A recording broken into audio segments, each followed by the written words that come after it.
Yes, good morning students. Let's start the next topic of Indian economic development, that is infrastructure. सबसे पहले बात करते हैं कि जो चैप्टर है आपका इंफ्रास्ट्रक्चर, अगर हम एग्जाम पॉइंट ऑफ व्यू से देखते हैं तो ये बहुत ही इंपॉर्टेंट चैप्टर है। यहाँ से आपको 100% एक क्वेश्चन जो है वो 4 मार्क्स या 6 मार्क्स में देखने को मिलता है। इसके साथ साथ जो हमारे MCQs आते हैं, 10 MCQs हमारे इंडियन इकोनॉमी में आते हैं, वहाँ पे भी हमें 1-2 क्वेश्चन यहाँ से देखने को मिलते हैं। Let's start the topic. First topic is what is infrastructure. Infrastructure होता क्या है? इंफ्रास्ट्रक्चर की अगर हम बात करते हैं तो कोई भी वो एलिमेंट जो आपकी लाइफ को एक सपोर्टिव सिस्टम प्रोवाइड कराता है, कोई भी ऐसी चीज जो आपकी लाइफ को इजी बनाती है, वो आपका इंफ्रास्ट्रक्चर है। हम किसी भी चीज को लेते हैं, लाइक आपको अगर कहीं जाना है तो बाय यूजिंग ट्रांसपोर्टेशन आपने अपने वे को इजी कर लिया है, आप इजीली दूसरी जगह पे पहुंच जाते हो। तो जो ट्रांसपोर्ट है उसने आपकी लाइफ को एक सपोर्ट दी है। जब वो ट्रांसपोर्ट आपको सपोर्ट दे रहा है तो that is also the part of infrastructure. तो कोई भी ऐसा एलिमेंट, कुछ भी ऐसी चीज जो आपकी हेल्प कर रही है आपकी लाइफ को स्मूथली रन करने के लिए, वो सारी आपकी इंफ्रास्ट्रक्चर होती है। चाहे आप अपने घर में, हम देखते हैं जितने भी आप इलेक्ट्रॉनिक आइटम्स यूज करते हो, वॉशिंग मशीन है, मिक्सर ग्राइंडर है, जो भी चीज आपकी लाइफ को इजी कर रही है, फैन है, AC है, कूलर है, जो भी चीज आपको एक सपोर्ट प्रोवाइड करा रही है, वो सारी की सारी चीजें आपकी इंफ्रास्ट्रक्चर है। इंफ्रास्ट्रक्चर मीन्स कि सारे एलिमेंट, वो सारे एलिमेंट जो ह्यूमन बीइंग की लाइफ को सपोर्ट करते हैं, ह्यूमन बीइंग की लाइफ को इजी बनाते हैं, वो सारे हमारे इंफ्रास्ट्रक्चर होते हैं। क्लियर?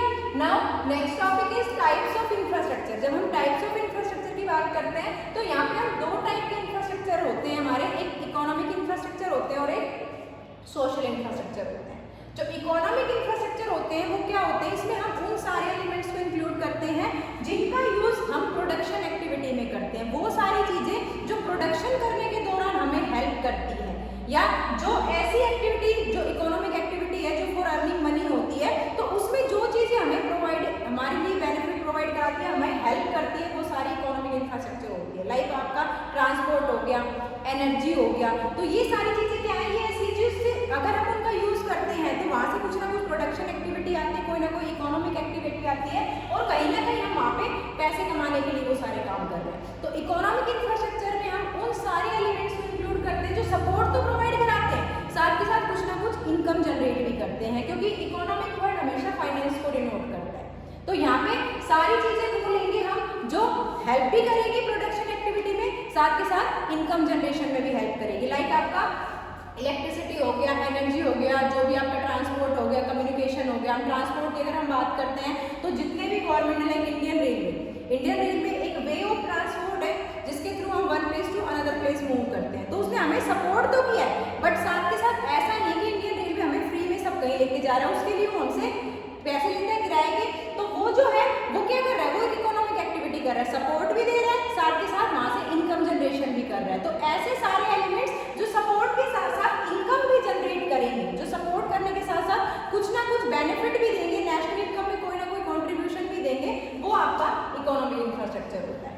सोशल इंफ्रास्ट्रक्चर ऐसा इंफ्रास्ट्रक्चर जो सपोर्ट करेगा सोसाइटी वेलफेयर के लिए, लाइक आपका एजुकेशन हो गया, हेल्थ हो गया, गवर्नमेंट हॉस्पिटल्स है, उसमें ऐसा नहीं कि उनका मेन पर्पज इनकम जनरेशन है, उनका मेन पर्पज क्या है, सोसाइटी वेलफेयर होता है। सपोर्ट भी कर रहे हैं जो भी हमारी पुअर फैमिलीज है, जो प्राइवेट जो हॉस्पिटल्स है उनको अफोर्ड नहीं कर सकते हैं, तो उनके लिए वो बेनिफिशियल भी है, उनकी लाइफ को सपोर्ट भी कर रहे हैं और साथ के साथ वो सोसाइटी डेवलपमेंट भी कर रहे हैं। तो सारे ऐसे एलिमेंट जो सपोर्टिव होने के साथ साथ सोशल वेलफेयर भी करते हैं, इनका जो मेन मोटिव है वो कहीं से भी इनकम जनरेशन नहीं होता है। इसमें हम सिर्फ उन्हीं चीजों को इंक्लूड करते हैं जो स्पेशली बनाई गई है सिर्फ सोसाइटल डेवलपमेंट के लिए, लाइक आपके कॉलेजेस हो गए, स्कूल्स हो गए, हॉस्पिटल्स हो गए, तो ये सारे आपके सोशल इंफ्रास्ट्रक्चर का पार्ट होते हैं।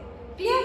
Now comes to the next topic, infrastructure and development. It means this topic focus on importance of infrastructure, कि जो इंफ्रास्ट्रक्चर है वो डेवलपमेंट में किस तरह से हेल्पफुल होता है।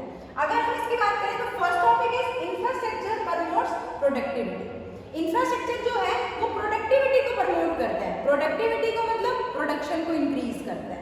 एंड कैसे करता है ये हम बात करेंगे डिफरेंट सेक्टर्स के ऊपर। सबसे पहले हम बात करते हैं एग्रीकल्चरल सेक्टर की। सबसे पहला सेक्टर हमारा प्राइमरी सेक्टर होता है। तो इंफ्रास्ट्रक्चर कैसे हेल्पफुल होता है to increase the production in agricultural activity. हम सब देखते हैं कि एग्रीकल्चर में आजकल सारे जो मीन्स ऑफ इरिगेशन है, एज वेल एज जो भी टूल्स इक्विपमेंट टेक्निक्स हम यूज करते हैं, ट्रैक्टर है, हार्वेस्टर्स है, वो सारे किससे चलते हैं, एनर्जी से चलते हैं। अगर उनमें energy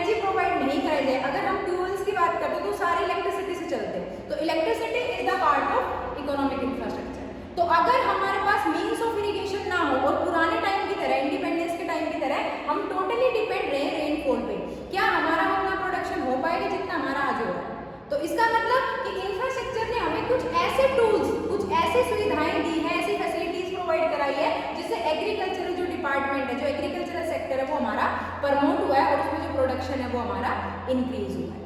second thing, secondary sector, industrial sector. Obvious सी बात है, इंडस्ट्री में तो जितनी भी मशीनें होती है सारी किससे चलती है? एनर्जी से चलती है। एनर्जी के बिना हम किसी भी तरह से वहाँ पे प्रोडक्शन नहीं कर सकते। साथ के साथ जब भी हम कुछ प्रोड्यूस करेंगे, जब भी हम कुछ भी बनाएंगे, तो उसके लिए हमें रॉ मटेरियल की रिक्वायरमेंट पड़ती है। और रॉ मटेरियल ऐसा नहीं है कि जहाँ पे इंडस्ट्री एस्टेब्लिश है वहीं पे रॉ मटेरियल का खजाना हो, हमें कहीं दूसरी जगह से भी रॉ मटेरियल मंगाना पड़ता है। तो उसके लिए हम किसका यूज करते हैं? ट्रांसपोर्ट का यूज करते हैं। Transport is also the part of economic infrastructure. इसके साथ साथ हम अब ऐसा भी नहीं है कि जाके किसी के पास खड़े हो जाएंगे कि हमारे पास रॉ मटेरियल नहीं, दे दो। पहले हम उनसे कॉन्टेक्ट भी करते हैं। तो कॉन्टेक्ट किससे करते हैं? कम्युनिकेशन से, जो आपका इंफॉर्मेशन एंड टेक्नोलॉजी डिपार्टमेंट होता है, IT, तो वो भी किसका पार्ट है? इकोनॉमिक इंफ्रास्ट्रक्चर का। तो इंडस्ट्रियल सेक्टर जो है वो भी इंफ्रास्ट्रक्चर के बिना कोई भी काम नहीं कर सकता है।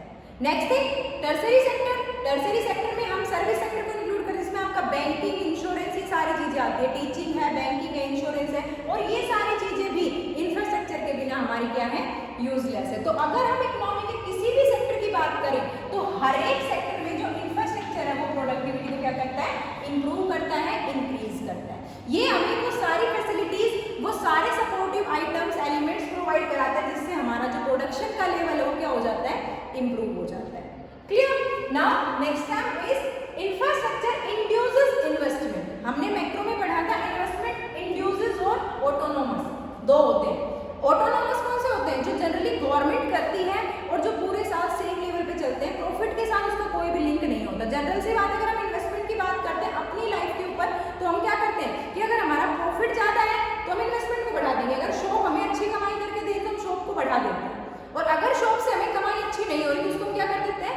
बंद कर देते हैं। तो जो इन्वेस्टमेंट प्रॉफिट के साथ लिंकअप होती है कि प्रॉफिट बढ़ेगा तो इन्वेस्टमेंट बढ़ेगी, प्रॉफिट घटेगा तो इन्वेस्टमेंट घटेगी, तो उस इन्वेस्टमेंट को इंड्यूस इन्वेस्टमेंट कहते हैं। On the other hand autonomous investment वो इन्वेस्टमेंट होती है जो प्रॉफिट के लेवल से बिल्कुल फ्री होती है। ये जनरली गवर्नमेंट करती है सोशल वेलफेयर के लिए। इसमें गवर्नमेंट का जो मेन पर्पज है वो अर्निंग मनी नहीं होता, सिर्फ सोसाइटल वेलफेयर होता है। पूरे साल सेम चलती रहती है, साल में एक बार बदलती है जब भी बजट लॉन्च होता है। जैसे गवर्नमेंट स्कूल, हम सब देखते हैं कि गवर्नमेंट स्कूल में जितनी टीचर्स की सैलरी है, क्या उतनी इनकम जनरेट कर पा रही गवर्नमेंट? वहां से इनकम तो है ही नहीं कुछ भी, उल्टा स्टूडेंट्स को गवर्नमेंट पे कर रही है, हर तरह के अलाउंस स्टूडेंट को प्रोवाइड करा रही है, बट फिर भी सरकार उनको बंद नहीं कर रही है, उनकी इन्वेस्टमेंट सेम चल रही है। टीचर्स को नहीं हटा रही है, ऐसा नहीं बिल्डिंग को दूसरे काम में यूज कर रही है। स्कूल तो स्कूल है, रूम खाली पड़े हुए हैं, तो वो जो इन्वेस्टमेंट होती है उसको ऑटोनोमस इन्वेस्टमेंट कहते हैं। तो यहाँ पे क्या है कि जो इंफ्रास्ट्रक्चर है वो इन्वेस्टमेंट को इंड्यूस करता है। इंड्यूस का मतलब बढ़ाना होता है। ऑब्वियसली बात है, अगर प्रोडक्टिविटी इंक्रीज हो रही है, प्रोडक्शन बढ़ रहा है, तो क्या प्रोडक्शन का डायरेक्ट लिंक इनकम के साथ नहीं है? प्रोडक्शन अगर हम अच्छा कर रहे हैं तो हमारी इनकम भी अच्छी होगी, प्रॉफिट भी अच्छा होगा।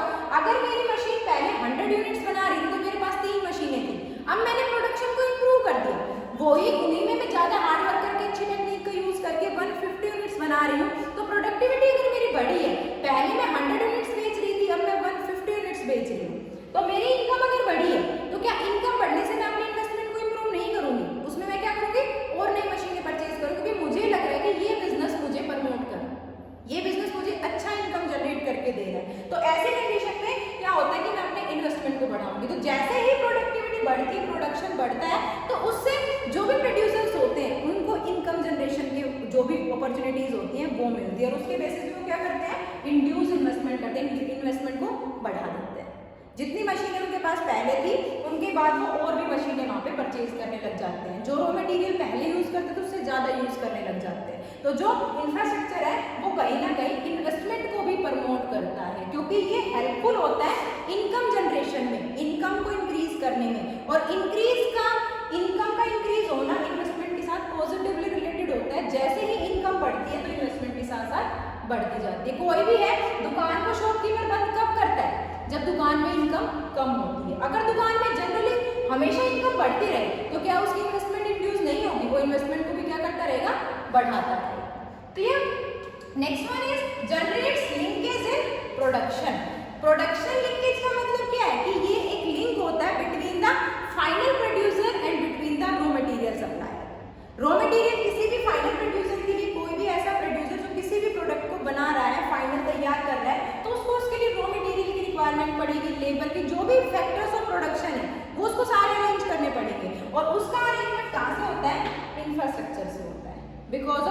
कम्युनिकेशन, हम कम्युनिकेशन करते हैं, एक दूसरे से बातचीत करते हैं। रॉ मटेरियल ऐसा नहीं है एक जगह से ही परचेज कर लेते हैं, हम हर लोगों से बात करते हैं, बात करके हम ये फाइनलाइज करते हैं कि हमें किससे रॉ मटेरियल बेस्ट क्वालिटी का और एक रीजनेबल रेट पे मिलेगा। तो ये सारी चीजें किससे पॉसिबल होती है? कम्युनिकेशन से पॉसिबल होती है, and communication is the part of infrastructure. Clear? Next one is enhance the size of market. Market का साइज बढ़ा दिया इंफ्रास्ट्रक्चर ने। पहले क्या होता था कि शॉप एक है गांव में या किसी भी टाउन में, तो उसी शॉप पे हम जाते थे, बट इंफ्रास्ट्रक्चर ने क्या कर दिया, आप लोगों ने सबने ऑनलाइन शॉपिंग की होगी, नाम सुना होगा क्लब फैक्ट्री का। Club factory is a foreign site, foreign की साइट है, मटेरियल जो डिलीवरी टाइम होता है वो बहुत ज्यादा होता है। क्यों होता है ज्यादा? क्योंकि फॉरेन से आता है मटेरियल। अब तो बंद हो गई है, बट कुछ चीजें ऐसी होती है जो फॉरेन ब्रांड है और वो हमारी कंट्री में भी पहुंच रहे हैं। किससे पहुंच रहे हैं? Through the internet. इंटरनेट से हम अपने घर बैठ के पूरे फॉरेन को एनालिसिस कर सकते हैं कि कहाँ पे क्या बन रहा है, क्या नहीं बन रहा है। And internet is also the part of infrastructure, क्योंकि उसने भी हमारी लाइफ को सपोर्ट प्रोवाइड कराया है, उसने हमारी नॉलेज को एनहांस किया है, हमारी नॉलेज को वाइड किया है, तो वो भी हमें कहीं ना कहीं सपोर्ट दे रहा है, और इसी से हमारा जो मार्केट का साइज है वो बढ़ पा रहा है। हमें अपने घर बैठ के पता चल जाता है कि किस स्टेट में, किस कंट्री में कौन सा सामान बेस्ट क्वालिटी का है। मार्केट का साइज इतना बड़ा कर दिया, पहले मार्केट का साइज लिमिटेड होता था, यहाँ के आसपास के लोगों को सिर्फ एक ही मार्केट दिखता था जो उनके नजदीक लगता था, बट अब मार्केट का साइज इतना बड़ा कर दिया इंफ्रास्ट्रक्चर ने कि जहाँ पे भी किसी पर्सन का मन किया है, जहाँ पे भी उसे अच्छी चीज मिली वो वहां से परचेज कर सकता है। कोई बाउंडेशन नहीं है, ना डिस्ट्रिक्ट बाउंडेशन है, ना स्टेट बाउंडेशन है, एज वेल एज ना कंट्री बाउंडेशन है। आप कहीं से भी अदर कंट्री से भी मटेरियल इजीली घर बैठ के मंगा सकते हो because of infrastructure. Clear? Next one is enhance ability to work. जो इंफ्रास्ट्रक्चर है वो एबिलिटी टू वर्क को एनहांस करता है। कैसे करता है? Yes, go to the education. Education पे हम अगर सोचते हैं तो हमने ह्यूमन कैपिटल फॉर्मेशन पढ़ा था, जिसमें एजुकेशन जो था वो एक मेन सोर्स था एक बेस्ट ह्यूमन कैपिटल फॉर्मेशन का, क्योंकि जो पर्सन एजुकेटेड होता है वो किसी भी काम को क्विकली सीख जाता है, उसको ज्यादा टाइम नहीं लगता है। एक तो वो पहले ही अपने काम में स्किलफुल या एक्सपर्ट होता है, साथ के साथ अगर कोई भी चेंजेस होते हैं तो अपने चेंजेस को इजीली एक्सेप्ट कर लेता है। तो education is the part of social infrastructure. तो इसमें क्या होता है कि अगर मैंने एजुकेशन ली है, मैंने कंप्यूटर सीखा हुआ है, तो उसको काम करने की जो एबिलिटी हो मेरे अंदर अपने आप आ जाएगी। बट अगर मेरे पास एजुकेशन नहीं है और मुझे कोई भी लाके खड़ा कर दे कि मैम आपको पढ़ाना है, तो मैं वो काम वहाँ पे नहीं कर पाऊंगी। तो एबिलिटी टू वर्क मेरे में कहाँ से आया? एजुकेशन से आया, and education is the part of social infrastructure. It means कि जो इंफ्रास्ट्रक्चर है वो पर्सन में एबिलिटी लेके आता है किसी भी काम को करने की। Clear? Next one is facilitate outsourcing. What is outsourcing? Outsourcing means कि जो भी प्रोडक्शन के फैक्टर्स होते हैं उनका अरेंजमेंट करना किसी बाहर कंट्री से, किसी अदर जगह से जो आपके नियर बाय नहीं है। जैसे अभी हम देखते हैं कि अब हमारे यहाँ पे डेवलपमेंट तो हो गया, बावल में बहुत सारी इंडस्ट्रीज है या गुड़गांव में बहुत सारी इंडस्ट्रीज है, बट क्या वहाँ पे जो भी लेबर फोर्स लगा हुआ है, वहाँ पे जितने भी एम्प्लॉयज लगे हुए हैं, क्या सारे हमारे आसपास के? बहुत दूर दूर से लोग आए हुए हैं, अदर कंट्रीज से भी आए हुए हैं, तो वो लोग कहाँ से, कैसे पॉसिबल होता है? आउटसोर्सिंग से। और आउटसोर्सिंग कैसे पॉसिबल होता है? बाय यूजिंग कम्युनिकेशन और इंटरनेट, या फिर जो भी आपका इंफॉर्मेशन एंड टेक्नोलॉजी होते हैं, and these all things are related with infrastructure. Clear? Next one is induces FDI. FDI stand for foreign direct investment. Foreign direct investment का मतलब क्या होता है कि जब कोई भी पर्सन किसी भी अदर कंट्री की कंपनी के इतने शेयर परचेज कर ले कि वो उसका डायरेक्ट ओनर बन जाए। इट मीन्स मोर देन 51% जब शेयर ले लेता है तो वो उसका ओनर बन जाता है, तो उसको क्या कहते हैं? फॉरेन डायरेक्ट इन्वेस्टमेंट कहते हैं। तो जो इंफ्रास्ट्रक्चर है वो एफडीआई को भी प्रमोट करता है, वो हर एक प्लेस पे बैठ के हर एक पर्सन को, हर एक बिजनेसमैन को सारी इंफॉर्मेशन देता है। जैसे हम टीवी में देखते हैं, ये चलते रहते हैं शेयर मार्केट में, सेंसेक्स, निफ्टी 50 जो भी आपका चलता है, तो उसमें हर एक कंपनी के शेयर्स की जो प्राइसेस होते हैं वो आते रहते हैं। तो हर एक बंदा वहाँ पे टीवी के सामने बैठ के देख सकता है कि कौन सी कंपनी आजकल सबसे ज्यादा बेनिफिट में चल रही है। और अगर मुझे पता है कि भाई ये कंपनी लगातार बेनिफिट में चल रही है, तो उसकी वजह से मैं उसमें डायरेक्ट इन्वेस्टमेंट कर पाऊंगी। अगर मुझे इन्फॉर्मेशन ही नहीं है और मुझे पता ही नहीं है कि कौन कंपनी कितना प्रॉफिट जनरेट कर रही है, तो वहां से इन्वेस्टमेंट करना पॉसिबल नहीं होता है। बट अगर हम पहले से ही अवेयर हैं और जो ये सारी इन्फॉर्मेशन है, टीवी भी अगर हम देखते हैं, टीवी पे जो भी चीजें हम देखते हैं वो भी हमारी किसका पार्ट है? इंफ्रास्ट्रक्चर का पार्ट है। क्लियर? तो इंफ्रास्ट्रक्चर जो है वो एफडीआई को भी प्रमोट करता है, फॉरेन डायरेक्ट इन्वेस्टमेंट को बढ़ाता है। Now comes to the next topic, state of infrastructure in India. यहाँ पे जब हम इंफ्रास्ट्रक्चर में पढ़ेंगे तो इंफ्रास्ट्रक्चर में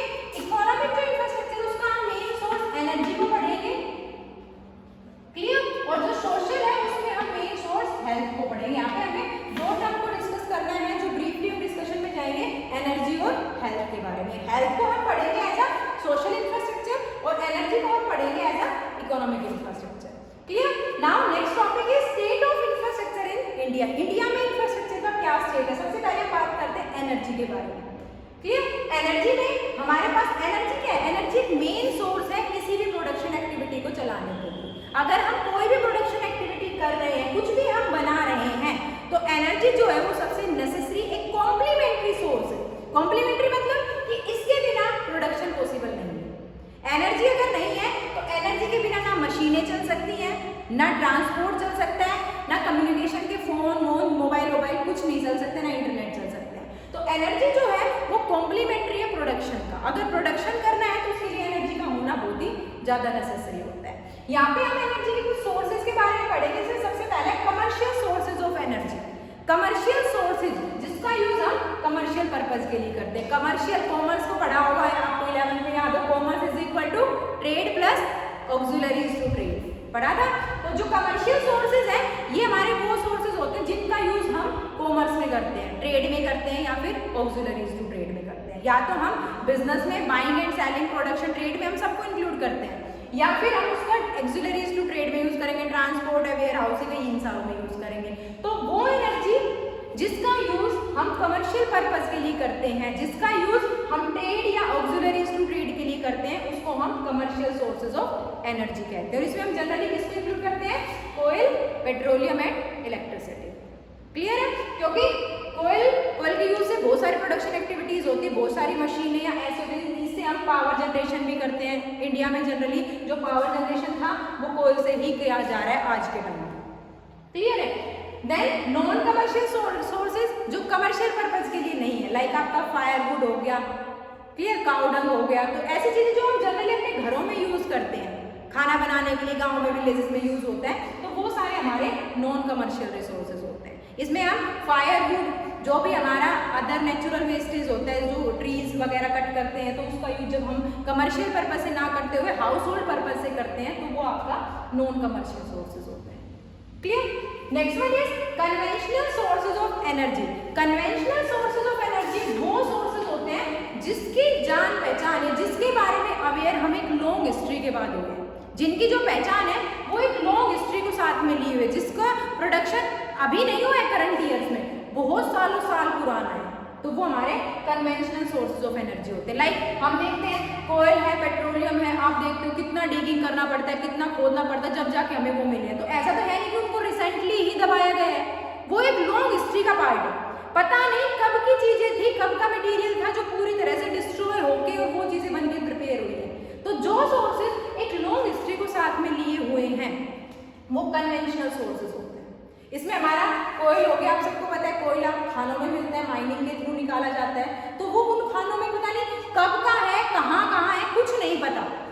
अचानक से जगह जगह ऐसे चलता रहता है काम माइनिंग वगैरह का, तो अचानक से वो चीजें बाहर निकल के आती है, हमें किसी को नहीं पता कि कितनी लॉन्ग हिस्ट्री हो गई जो यहाँ पे दबा पड़ा है। तो ये हमारे कन्वेंशनल सोर्स होते हैं। पेट्रोलियम आप देखते हो पानी के अंदर समुद्र में, वो जो बहुत पुरानी चीजें थी वो पूरी तरह से गलने के बाद, और फिर पेट्रोलियम जो क्रूड ऑयल होता है, कच्चा तेल जो होता है, वो बन के प्रिपेयर होता है, फिर उसको बाहर निकाला जाता है, फिर उसको रिफाइनरी सिस्टम के थ्रू पेट्रोलियम में कन्वर्ट किया जाता है।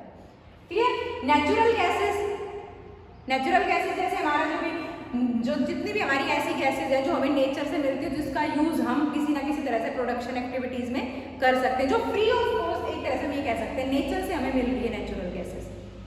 Then last one is electricity. Electricity is totally man made है, इसमें कहीं से भी हमें कोई भी ऐसा नहीं है। तो इसमें जब हम इंडिया की बात करते हैं तो इंडिया में 3 तरह से इलेक्ट्रिसिटी का प्रोडक्शन होता है। एक हमारा थर्मल पावर स्टेशन होता है, एक हाइड्रो इलेक्ट्रिसिटी पावर स्टेशन होता है, और एक आपका ऑटोमिक पावर स्टेशन होता है।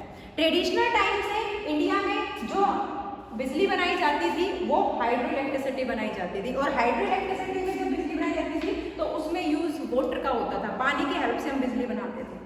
बट पानी भी आप सबको पता है कि नेचर में लिमिटेड है, तो धीरे धीरे जैसे ही पानी का लेवल कम हुआ तो अब हम शिफ्ट हो गए हैं थर्मल एनर्जी के ऊपर, थर्मल बनाना शुरू कर दिया। थर्मल में एनर्जी का जो प्रोडक्शन होता है वो कोयल की हेल्प से होता है, और इंडिया जो है वो उसके पास कोयला बहुत सारा है, मतलब कोयले में एक बेस्ट सोर्स है इंडिया अदर वर्ल्ड के कंपैरिजन में। इंडिया में जितना इंडिया का कंजप्शन है कोयल का, उतना कंजप्शन, उतना प्रोडक्शन भी है इंडिया में। तो अब पानी की जगह पे हम कोयले की हेल्प से बिजली बना रहे हैं, जिसको हम थर्मल पावर स्टेशन का नाम देते हैं, क्योंकि वाटर का जो लेवल है वो फिक्स है। अगर हम रेगुलरली ऐसे ही पानी को कंज्यूम करते रहेंगे तो उससे पानी पानी के बिना कोई भी पर्सन नहीं रह सकता। तो उस कंडीशन में हमने शिफ्टिंग कर दी है कि अब हम बिजली वाटर से ना बनाते हुए कोयल से बनाएंगे, क्योंकि कोयल के मामले में इंडिया रिच है। कोयल के मामले में जितनी कोयल की डिमांड है उतना इंडिया इजीली प्रोडक्शन भी कोयल का कर पा रहा है। Clear. Now next one is non conventional sources of energy. Non conventional मतलब ऐसे सोर्सेज जो एक लॉन्ग हिस्ट्री नहीं है जिनकी, जो रिसेंटली ही बन के प्रिपेयर हुए हैं, अभी बनाए हैं, चाहे वो इंसान ने बनाए हैं, चाहे वो टेक्नोलॉजी ने बनाए, चाहे कैसे बनाए, बट उनकी कोई लॉन्ग हिस्ट्री नहीं है, वो तुरंत कुछ ही रिसेंट पास्ट ईयर्स में बन के प्रिपेयर हुए, वो हमारे नॉन कन्वेंशनल होते हैं। जैसे आपका सोलर एनर्जी हो गया, आप सबको पता है सोलर, अब आजकल आप देखते हो कि लोग सोलर प्लेट्स घर में लगा रहे हैं, तो ये कोई ज़्यादा पुरानी चीज़ें नहीं है, ये भी रिसेंटली में हमारे सामने आई। क्लियर। विंड एनर्जी है, आप देखते हो बाहर कहीं जाते हो, कई भी जगह ऐसे, जैसे राजस्थान में मेनली ऐसा होता है कि जो बिजली प्रोडक्शन होता है वो विंड एनर्जी के थ्रू होता है, बड़ी बड़ी पवन चक्कियाँ बोलते हैं जो घूमती रहती है, तो वो आपका विंड एनर्जी होता है। बायोमास में हम बायोगैस का यूज करते हैं, चाहे वो गोबर गैस है या हमारी अदर प्लांट के, जिससे हम ऐसी गैसेस को प्रोड्यूस करते हैं जिसका यूज हम घर में भी करते हैं, लाइक एलपीजी सिलेंडर वगैरह है, तो वो आपका बायोमास का पार्ट है। Clear. Next one is primary and final source of energy. Primary वो होते हैं जो फ्री गिफ्ट होते हैं नेचर से हमें, वो हमारे प्राइमरी होते हैं। फाइनल जो मैन मेड होते हैं, जो ह्यूमन बीइंग ने प्रिपेयर किए हैं अपनी इनोवेशन से, अपनी इन्वेंशन से, वो हमारे फाइनल सोर्सेज होते हैं। Clear. Now we will discuss our next topic in our next class. Thank you so much.